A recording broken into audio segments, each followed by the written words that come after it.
Pengertian demokrasi terpimpin. Demokrasi terpimpin adalah sistem pemerintahan di mana pemimpin atau pemerintah memiliki kekuasaan yang lebih besar untuk mengendalikan proses politik dan masyarakat.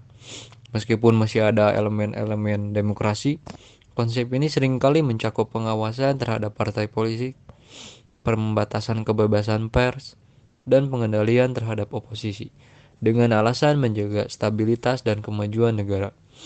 Sistem ini banyak diterapkan di beberapa negara dengan konteks sejarah dan politik tertentu, termasuk Indonesia di bawah kepemimpinan Soekarno pada tahun 1950-an hingga 1960-an.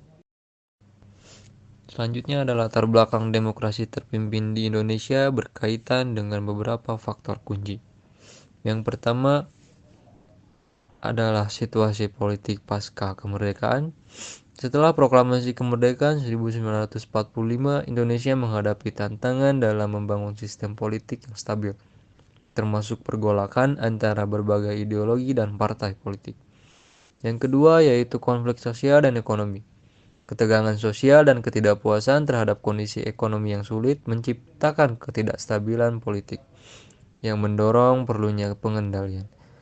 Yang ketiga yaitu Perang Dingin. Ketegangan global antara blok barat dan timur mempengaruhi politik domestik, dengan pemerintah merasa perlu untuk mengontrol potensi ancaman dari komunisme.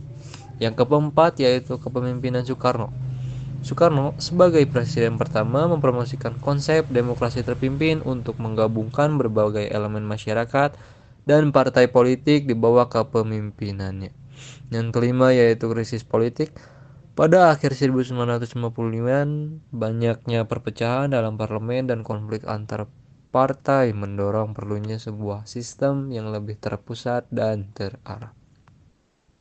Melalui demokrasi terpimpin, Soekarno berusaha menciptakan stabilitas dan kesatuan nasional dalam menghadapi tantangan yang ada. Tujuan demokrasi terpimpin. Tujuan demokrasi terpimpin meliputi 1. Stabilitas politik. Menciptakan stabilitas di tengah potensi konflik atau ketidakpastian politik. 2. Pembangunan ekonomi. Memfokuskan pada pertumbuhan ekonomi dan pembangunan sosial tanpa gangguan dari oposisi.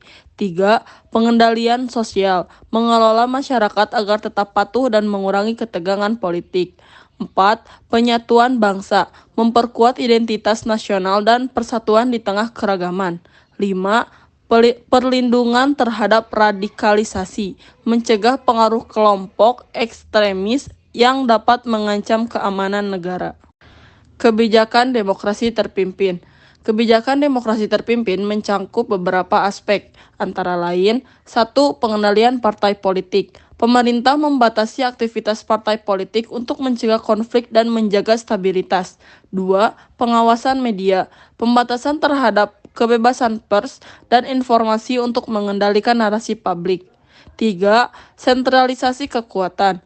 Pusat kekuasaan berada di tangan pemimpin yang memiliki otoritas lebih besar dalam pengambilan keputusan. 4.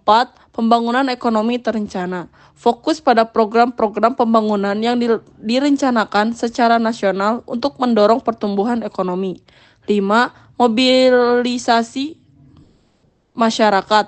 Mendorong partisipasi masyarakat dalam program-program pemerintah, tetapi seringkali dalam kerangka yang sudah ditentukan oleh pemerintah. 6. Penegakan keamanan. Penguatan aparat keamanan untuk menjaga ketertiban dan mencegah protes atau gerakan oposisi. Akhir demokrasi terpimpin di Indonesia ditandai oleh beberapa peristiwa kunci. Yang pertama, G30 SPKI. Pada tahun 1965, terjadi kudeta yang dikenal sebagai Gerakan 30 September, yang berusaha menggulingkan pemerintahan Soekarno dan diduga melibatkan Partai Komunis Indonesia. Peristiwa ini memicu kekacauan dan pembantaian massal terhadap anggota PKI dan simpatisannya. Yang kedua, pengambil alihan kekuasaan oleh Soeharto. Setelah G30 SPKI, Soeharto sebagai Panglima Angkatan Darat mengambil alih kekuasaan. Ia menyatakan keadaan darurat dan mulai melakukan langkah-langkah untuk menggantikan pemerintahan Soekarno. Yang ketiga, ada Super Semar. Pada 11 Maret 1966, Soekarno mengeluarkan surat Perintah 11 Maret atau Supersmart yang memberi kekuasaan kepada Soeharto untuk mengambil alih tugas-tugas pemerintahan, menandai transisi menuju Orde Baru. Yang keempat, jatuhnya Soekarno. Soekarno secara resmi dilucuti dari kekuasaan dan kemudian dilempatkan ke dalam pengasingan hingga meninggal pada tahun 1970. Dengan berakhirnya demokrasi terpimpin, Indonesia memasuki era Orde Baru di bawah Soeharto yang menerapkan sistem pemerintahan otoriter dengan stabilitas politik dan pertumbuhan ekonomi, tetapi dengan pengendalian yang ketat terhadap kebebasan sipil.